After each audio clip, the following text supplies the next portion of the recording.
Dobro večer, cenjene gledalke, spoštovani gledalci. Moje ime je Aljuš Pertinač. Do drugega kroga predsedniških volitev je še 17 dni, vi pa spremljate najbolj politično korektno oddajo slovenskih televizij. Ministrica Bobnarjeva se vse bolj zapleta. Potem, ko kljub skokovitemu porastu nezakonitih prehodov meje podira panelno ograjo, ki jo je prej sama postavila, kot razkriva spletni portal Domovina, tam razkrivajo še, da celo plačuje za vzdrževanje ograje, ki je bojda več ni. In ob vsem tem jo čaka še interpelacija. Včasih smo temu rekli, okoli riti v žep. Sedaj pa se lotimo 32. oddaje legendarne 6. sezone Faktorja na TV3. Resnica boli, komentarji še bolj. Danes bomo za vas komentirali Berufs verbot, zakaj se intelektualcem v Sloveniji ne splača govoriti po resnici. Časopis Dnevnik je brez povoda in konkretnega pojasnila ukinil dolgoletno redno tedensko kolumno vrhunskemu intelektualcu dr. Mastnaku. Kakšne so pasti in oblike cenzure, nam bosta povedala naša posebna gosta. Dr. Dragan Marušič in dr. Tomaž Mastnak. Dragan, Tomaž, toplo pozdravljena ponovno v Faktorju. Dober večer, hvala za povabilo. Tomaž, predlagam, da midva začneva. Številni smo komaj čakali Dnevnik v soboto, da preberemo tvojo kolumno. Dolga leta smo te spremljali, ker naenkrat te kolumne več ni. Lahko zdaj ti pojasniš našim gledalkam in gledalcem, kako je do tega prišlo? Izvoli. Jaz sem to težko pojasnim, ker sam ne vem, kaj konkretno je bil povod za to potezo. Vem, da kar lahko povem je to, da so bili dolgo časa od mojih kolumen o covidu naprej pritiski na uredništvo zaradi stališč, ki sem jih v tej kolumni objavljal. Rečem lahko tudi, da so me uredniki, kolikor vem, branili, da so branili pravico do svobode mišljenja in govora. In tako smo s pogajanji včasih lažje, včasih težje se dogovarjali o morebitnih spremembah kolumn, ki so potem šle v tisk. Skratka, to je tisto, kar vem. Vem, da so bili pritiski od bralcev, ne vem pa, kakšni pritiski še so obstajali.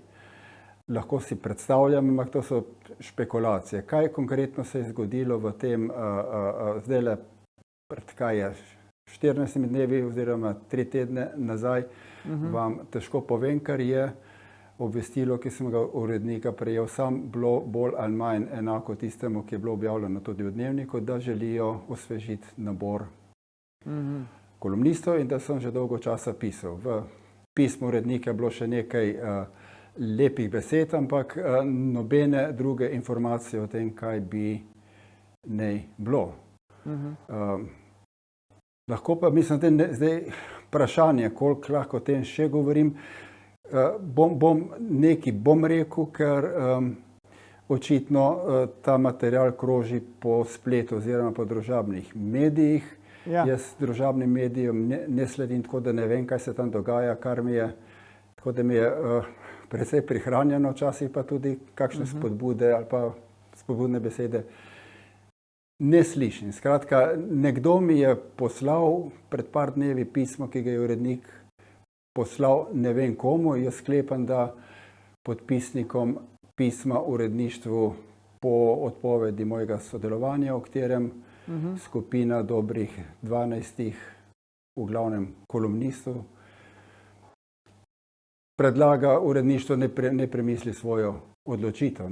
Zdaj, očitno je urednik na to pismo, ki ga je zelo razburilo, odgovoril. Jaz ne vem, odkot je to pismo, kot je ta človek, ki je meni pred par dnevi to pismo poslal, to pismo dobil, ampak tle je potem kot razlog navedeno tudi to, da nisem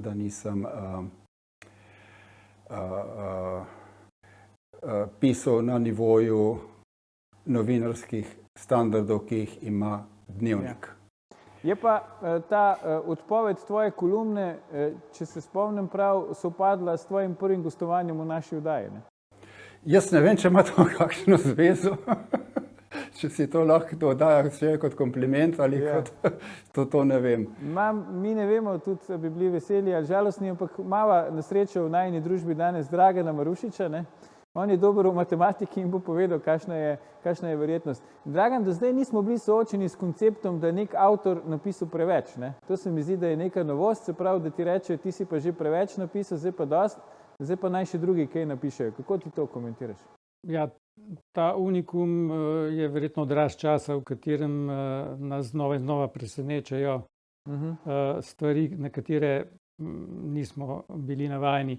Mene celo bolj kot to blokiranje, ne temu reči, svobodnega razmišljanja oziroma drugačnega mišljenja, ki je v vsaki človeški skupnosti, ki želi napredovati oziroma ustvarjalno živeti in biti in ustvarjati kulturo, civilizacijo, mora biti soočanje različnih mišljenj. Če gre po neki začrteni liniji in se nekomu, ki je del skupnosti, zdi, da mogoče to ni najboljše, potem temu je namenjeno drugačno mišljenje, kritično mišljenje. Zdaj, zdi se mi, da smo celo v času, ko je celo tiste, ki o tem odločajo in nekatere kritične mislice blokirajo, jim zapirajo usta in tako naprej, opažam, da so ta kritična mišljenja, razmišljanja dopuščena, ampak so nekako bolj nekatera, ne, in so bolj odrinjena na rob, ker tako ali tako se počutijo tako močni, da jim to njihove linije itak ne poruši. Ne. Celo stvari, ki so bile nekoč, če si pred leti nekaj izrekel, bodisi o covidu ali pa ne vem, o klimatskih spremembah ali pa o stvareh, ki jih namirjajo v Davosu, ne, v Davosu. Danes je to odprto, se to odprto o tem govori in nič od teh stvari več ne skrivajo, ne? Ker očitno tudi kritično mišljenje mislijo, da ne bo prav v ničemer osnovne linije spremenilo. Ampak Tomaž, nekako smo si predstavljali vsi skupaj, ne, ko smo šli v nov sistem, pluralističen, demokratičen, v samostojno državo, da to počnemo tudi zaradi tega ali pa predvsem zaradi tega, da pač bo svoboda misli, svoboda govora dejansko zaživela, ne. Zdaj pa vidimo v zadnjem času, pa ne samo pri nas v Sloveniji, da ne bo nesporazuma, ampak povsod praktično na Zahodu neka silovita cenzura, ne, se vzpostavlja pod zastavo, kar je mogoče paradoks vseh paradoksov, pod zastavo pač obrambe svobode govora, ne, demokracije, pravne države, človekovih pravic in tako naprej. Kako ti vidiš te konture, te novodobne cenzure? Jaz bom začel s tem, da bom povedal, da sem imel izkušnje s cenzuro tudi v starem režimu. Enkrat sem končal na sodišču. Obstaja velika razlika med cenzuro takrat in cenzuro danes. Strinjam se, da takšne cenzure, kot je danes, še ni bilo. Mislim, če gledamo na zahodne družbe. Te družbe se zapirajo neko totalno propagando. Mislim, da prvič v zgodovini dejansko lahko govorimo o totalitarizmu. Ampak naj začnem s to primerjavo. V starih časih pod tako imenovanim groznim komunističnim režimom je bila cenzura stvar države. Obstajali so zakoni, ki jih je vsak poznal in je lahko vedel, kakšen prostor ima za objavljanje in izražanje mnenj. Lahko si se pač odločil, da boš poskusil, kako daleč lahko greš, da se prostor malo razširi, ampak tam je bil zakon in če si ti zakon prestopil, se je sprožil postopek. Skratka, to je bil zakonit postopek. Lahko si računal, da se bo zgodil, lahko si upal, da se ne bo zgodil. Ko se je enkrat zgodilo, so stvari potekale po zakonsko predpisanih postopkih.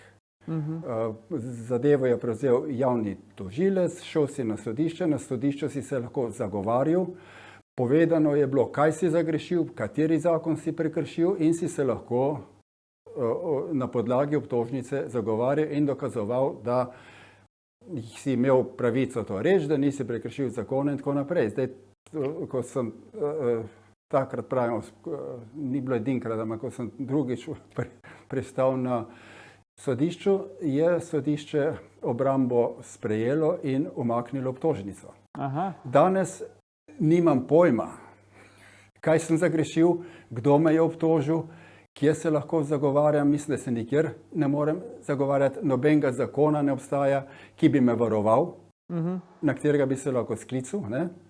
In sem v bistvu v položaju popolne nemoči. Skratka, situacija je veliko slabša, kot je bila prej. Če smo prej imeli opravka z državno cenzuro in država je javna oblast, imamo zdaj opravka s privatizacijo cenzure.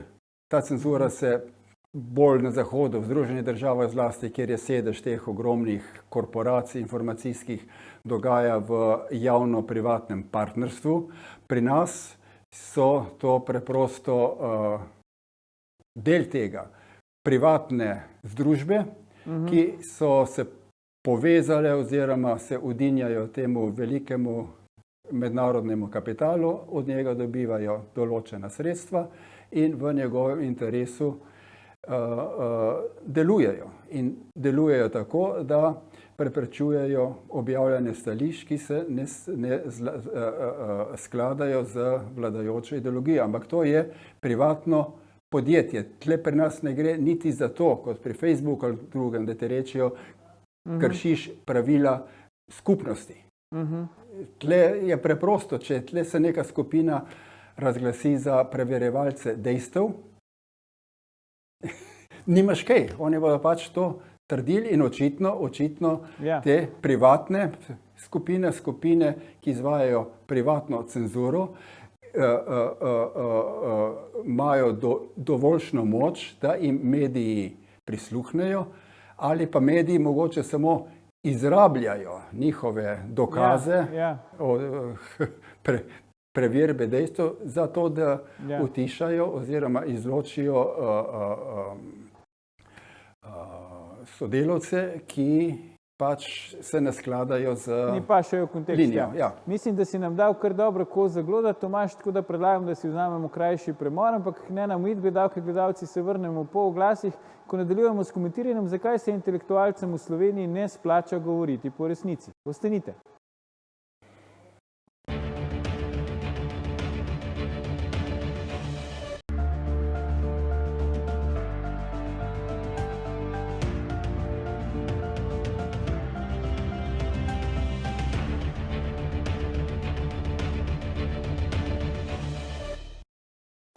Ponovno pozdravljeni. Z nami sta še vedno naša posebna gosta, dr. Tomaž Mosnak in dr. Dragan Marušič. Pogovarjamo pa se o tem, zakaj se intelektualcem v Sloveniji ne splača govoriti po resnici. Dragan, ti si hotel reflektirati to, kar je Tomaž povedal, preden smo šli na oglase. Dve, tri kratke misli.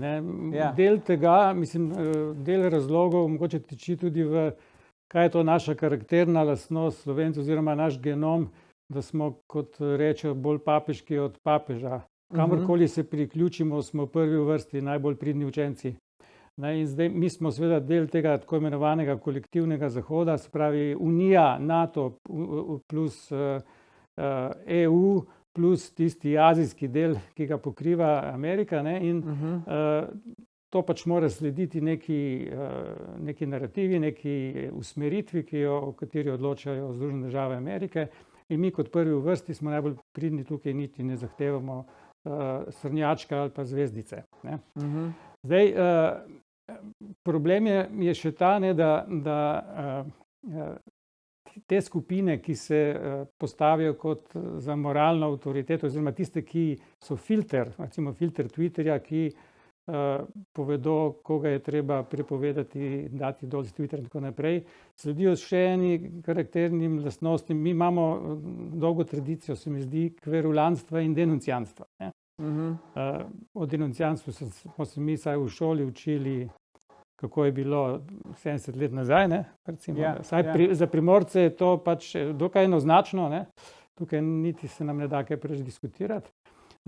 Ampak obenem je pa, če še dodam eno misel, pri celi stvari me najbolj, to še razumem do tukaj, ne? Razne skupine, take ali drugačne, s to ali ono diplomo, ne? Ampak potem pa gre to naprej še do znanosti, ne? Mislim, da se v tem zadnjem času vse bolj izrablja tudi znanost kot pokritje za to, da je nekaj sveta resnica. Bi pa moje razumevanje znanosti je, da celo v matematiki, ki je ena najbolj preciznih, Egzaktna znanost, ki sloni na točno določenih aksiomih, res da aksiomih, ki so bili, ko v matematiki obravnavamo neko zadevo, neko problematiko, je pač konsens tistih, ki se s tem ukvarjajo, kakšna naj bojo ta osnovna pravila, iz katerih se izhaja, ne. Celo tam ni svetih resnic in se izkaže nekaj, kar je bilo mišljeno, ne vem, leta 1800, da je tako in tako, pač toliko let kasneje, 100 let kasneje pa več ni bilo, ne. Dolgo časa so se mučili v srednjem veku in še naprej, so iskali formule za enačbe 5. stopnje. Kot vemo, že v stari Mezopotamiji so poznali tisto, kako se rešijo kvadratne enačbe x1, 2. Jaz to bom zaštocek minus b plus minus kvadratni koren iz diskriminante v minus 2, je sta pa b tiste koeficienti. In šele po dolgih stoletjih se je ugotovilo, da tega ne moremo, da takih formul ni. Se pravi, tudi matematiki svete resnice ni. So svete resnice, kot recimo Pitagor izrek še vedno velja, se ga učimo že v osnovni šoli, se pravi, to je trda znanost, ampak obstaja pa zelo, zelo mehko tkivo znanosti, ki je podvrženo morebitnim spremembam. In zato, ko slišim, da je, rečejo, naprimer, za climate change, the science is settled, kot je zdaj to odkljukano, pa ne vem točno na podlagi česa je bilo to ugotovljeno, a se ne sme nobene niti vprašanja s tem v zvezi, kako so določili, na podlagi katerih rezultatov velja, da je 97% znanstvenikov na svetu se strinja z neko ugotovitvijo, glede tega, da je to pač antropogeno, ali ko se temu reče, da je od človeka narejeno, ne.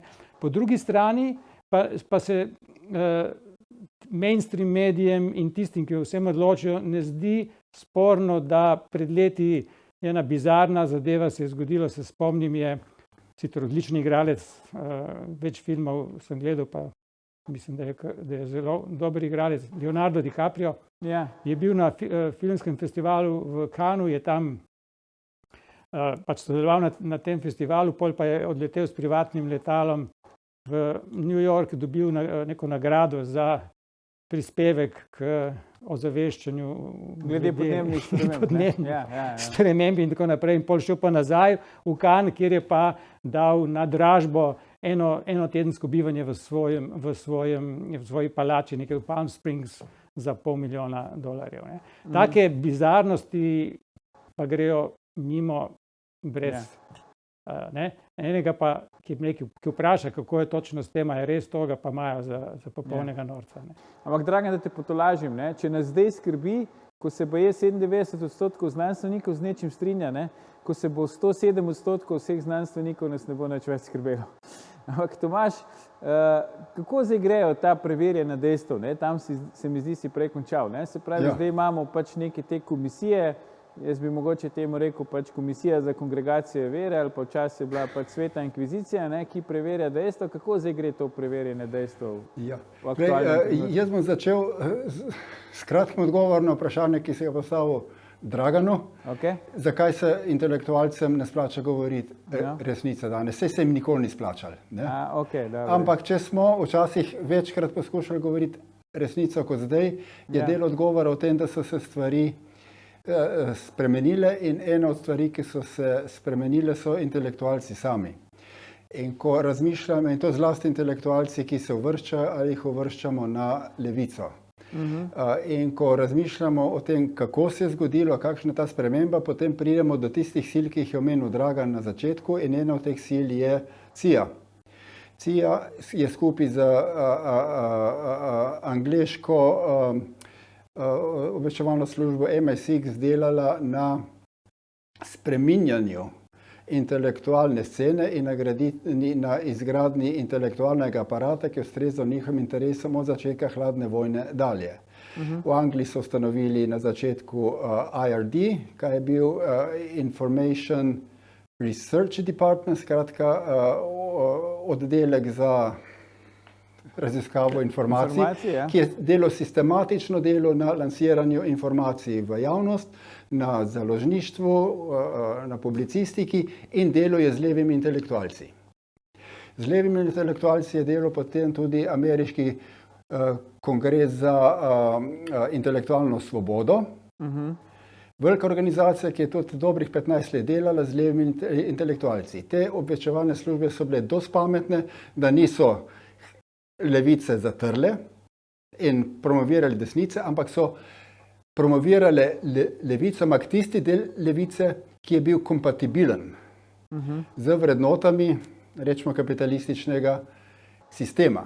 Dopuščajo so radikalnost, ko je šlo za življenjske stile, za razno izzivanje zdravega razuma, za provociranje moralnih predsodkov in zadržkov in tako naprej. Skratka, tle je bila dovoljena vsa radikalnost, ni pa bilo dovoljeno, skratka, tisti, ki so jih podpirali, in cilj je bil v tem, da bi bili vsi taki, ni bilo pa dovoljeno razmišljati o alternativah obstoječemu sistemu in ni bilo dovoljeno gledati na obstoječe kvazi alternativne sisteme, kakšen je bil socializem. Socializem konec koncev je bil alternativa, kakorkoli se je ta projekt na koncu žalost, kakšen je spodletel.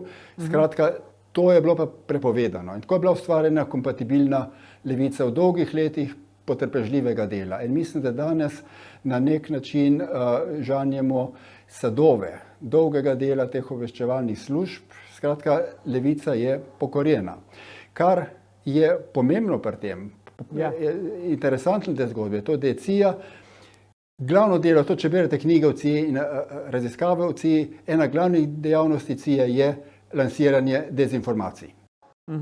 Danes smo prišli v situacijo, v katerem obveščevalne službe preganjajo dezinformacije, ampak preganjajo tisto, kar same imenujejo dezinformacijo. Skratka, vsaka, medtem ko CIA še naprej širi dezinformacije, informacije, ki so nasprotne tem njenim dezinformacijam, diskvalificira kot dezinformacije in jih preganja.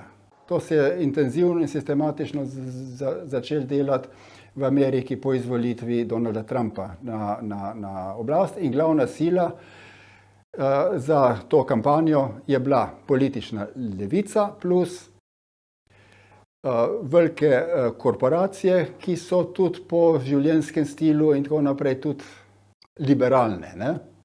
In del te kampanje, kako se zdaj te dezinformacije preganja, tako imenovane dezinformacije, ne tisti, ki jih širijo obveščevalne službe in po nalogu in po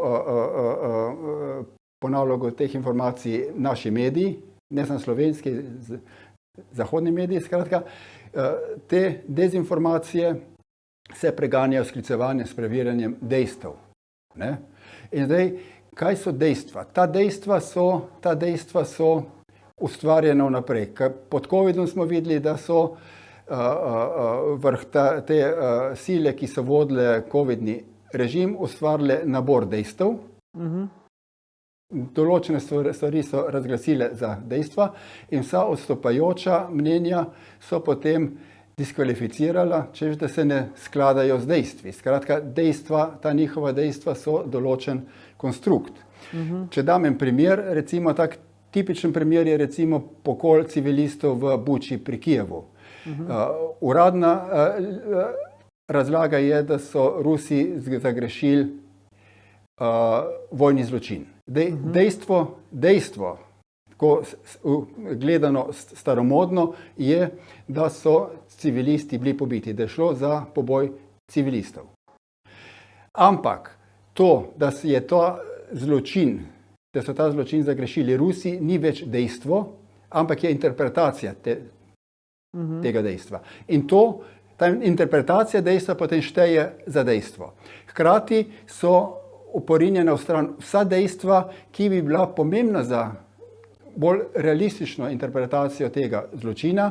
To je, da so ti ljudje bili pobiti po umiku ruske vojske, da so bili pobiti potem, ko so v Bučo prišle tako imenovane safari enote ukrajinske policije, da so bili pobiti tisti, ki so bili razglašeni za kolaborante z Rusijo in tako naprej. Skratka, ta dejstva so pa odrinjena in ta dejstva so dezinformacije.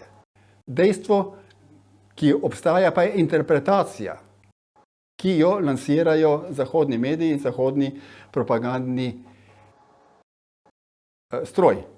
In to se dogaja s temi dejstvi skozi in skozi. In kar je rezultat preverjanja dejstev, je škartiranje mnenj, ki so kritična do vladajoče ideologije, do vladajoče politike, ki problematizirajo dezinformacije, ki jih širi propagandni stroj. Tako da jaz sem zelo za to, da se dejstva preverja, ampak preverjanje dejstev bi zahteval razgradnjo nekega pošastnega sistema cenzure, ki je bil vzpostavljen v zadnjih 3 letih. Dragan, kaj ti porečeš na to? Ne? Zdaj, kako se sploh upreti temu, ne? Če poslušamo Tomaža, on pravi pač interpretacije dejstev so tiste, ki nam jih prodajajo za dejstvo in proti temu ni ugovora. Ja, za nas v Sloveniji je pravzaprav veliko teže kot za nekoga v Ameriki. V Ameriki je veliko portalov, ali kako naj rečem, ljudi, ki neodvisno od množice glavnih medijev poskušajo uvideti, razumeti, sporočati tudi drugačna mnenja in soočati, ne vem, v primeru ukrajinske vojne, ukrajinska stališča, ruska stališča, Evropska unija, Amerika.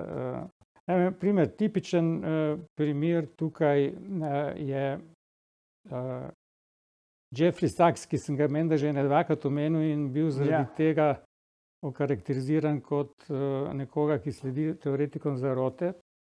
No, meni je bilo zanimivo en forum v Atenah o demokraciji pod sponzorstvom New York Timesa, kjer je v svojem panel je bil in v tem govoru oziroma prezentaciji je Jeffrey Sachs med drugim na koncu omenil tudi na vprašanje, kako je zdaj prav, da se Rusijo proglasi za državo, teroristično državo, kako se reče, kako se temu v slovenščini reče, državo, teroristično državo, recimo državo, ki sponzorira terorizem, tako nekako, ne, je povedal proti koncu, da od leta 1950 je na dolgo in široko razložil, da edina tovrstna država, ki je največ takšnih stvari počela, so bile Združene države Amerike.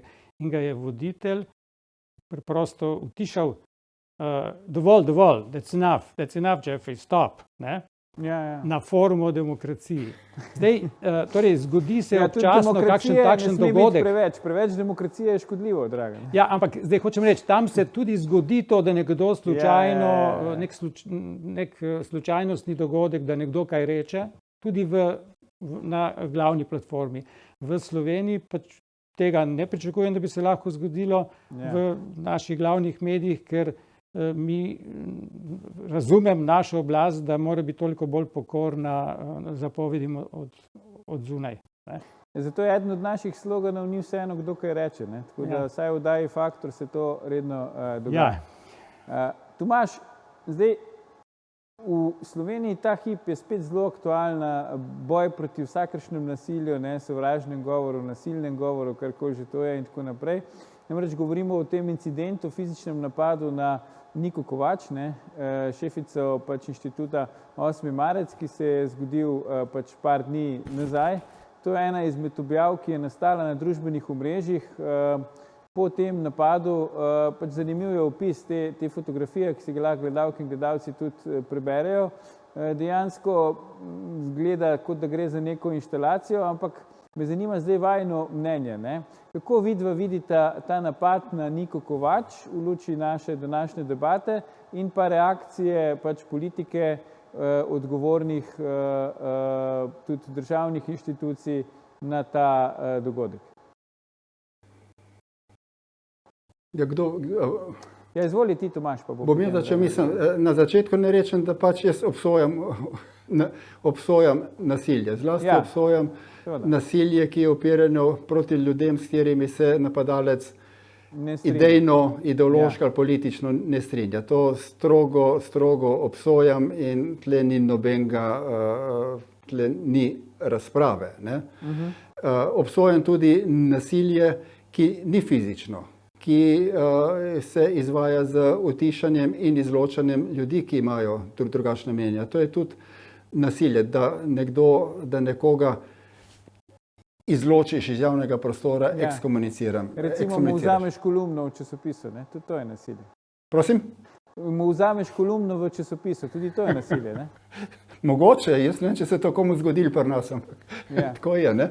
Pa je, neko tujini sem slišal. Ja, če pa govorimo o sovražnem govoru in teh stvareh, tle je pa moje stališče dosti bolj kritično do tega. Sovražni govor je ideološki konstrukt. In te ideološke konstrukte danes uporabljajo privatne sile. V najboljšem primeru sile, ki delujejo v partnerstvu z javno oblastjo. Jaz sem za to, da se te stvari obravnavajo v skladu z obstoječo zakonodajo. Imamo zakone, imamo ustavo, v ustavi je povedano, kaj je dovoljeno, kaj ni dovoljeno. Imamo pravni sistem, ta pravni sistem naj te zakone aplicira. Vse drugo, blodnjave o tem, kaj je sovražno, kaj ni sovražno, kaj je dopustno in tako naprej, to ne spada v sfero, v legalno sfero. Skratka, naj se tovrstne verbalne prekrške, če lahko imenujemo prekrške, v starem režimu smo imeli veliko kampanjo proti verbalnemu deliktu. Skratka, da to bi ne smelo obstajati. Ampak, če primerjamo spet z današnjo situacijo, smo v slabšem situaciji, ker verbalni delikt še vedno ostaja, ne sankcionira ga pa zakon. In ker ga ne sankcionira zakon, je človek, ki ga doleti tovrstno preganjanje, brezpraven. Dragan, izvoli. Ja, torej moje mnenje glede tega je, lahko samo dodam še kaj, ampak pritrjujem. Jasno, da sem proti kakršnimkoli fizičnemu nasilju.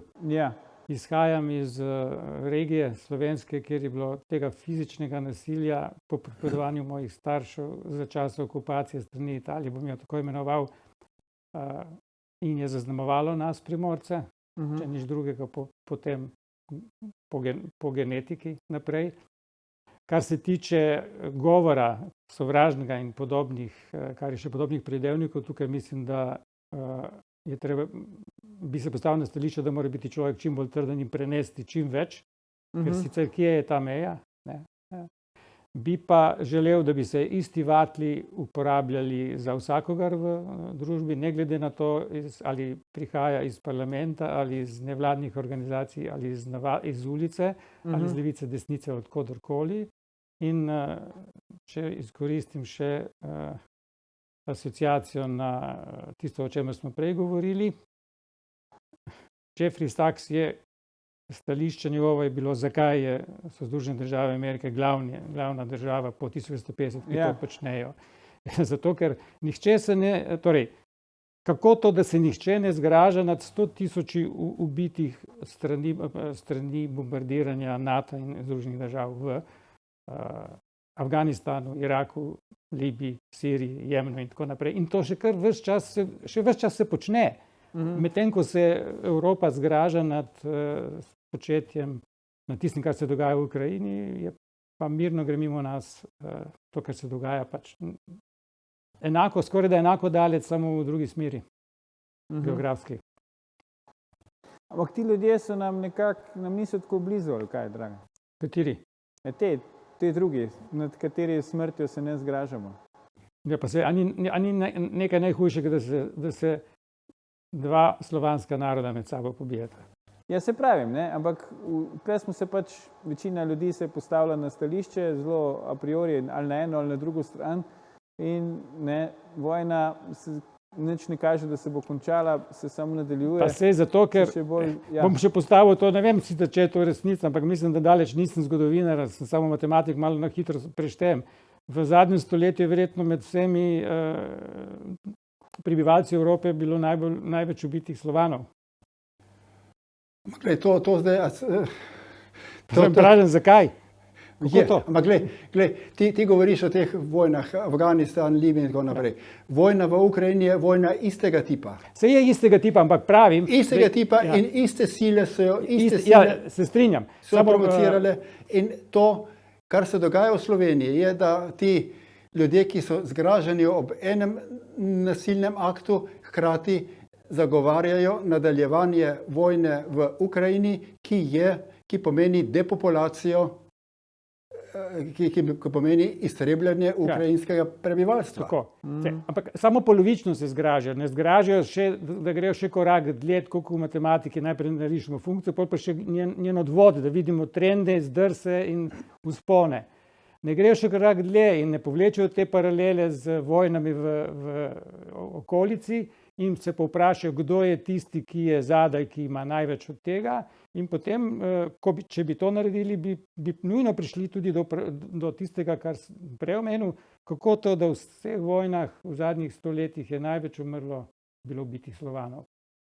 To samo dam kot vprašanje, ker vprašanje postaviti je še dovoljeno zaenkrat, ne? Mislim. Ja, počak do jutra. Ja. Boš pol povedal. Ampak, če zdaj počasi sklenemo to našo današnjo debato, ne? Zdaj, oba nekako pravita, nikoli se ni splačalo intelektualcem govoriti resnice, ampak zdaj očitno se to čedalje manj splača, ker niti ne slišimo tega, ne? Kaj intelektualci govorijo, Tomaž? Ja. Ali pa Dragan, se meni. Ne, sem prej rekel, da celo kritično mišljenje je celo dovoljeno, ker itak ne bo imelo nobenega odziva. Povedo v glavnem tisti, ki so svobodni ali imajo neko neodvisno pozicijo, tako ali drugače so si zgradili nek renome. Kot naprimer Jeffrey Sachs, ki ga pač pustijo, da tukaj tam kaj reče. Nekdo, ki je že upokojen, nekdo, ki je že proti koncu svoje kariere, medtem ko mlajši kolegi si pa seveda tega ne morejo privoščiti, če hoče obstati, celo tudi samo v javnem sektorju. Ne? Evo, Tomaž, oblika cenzure pol minute imaš. Prosim? Oblika cenzure pol minute imaš, izvoli. Ja, to, kar sem hotel reči, je to. Ne?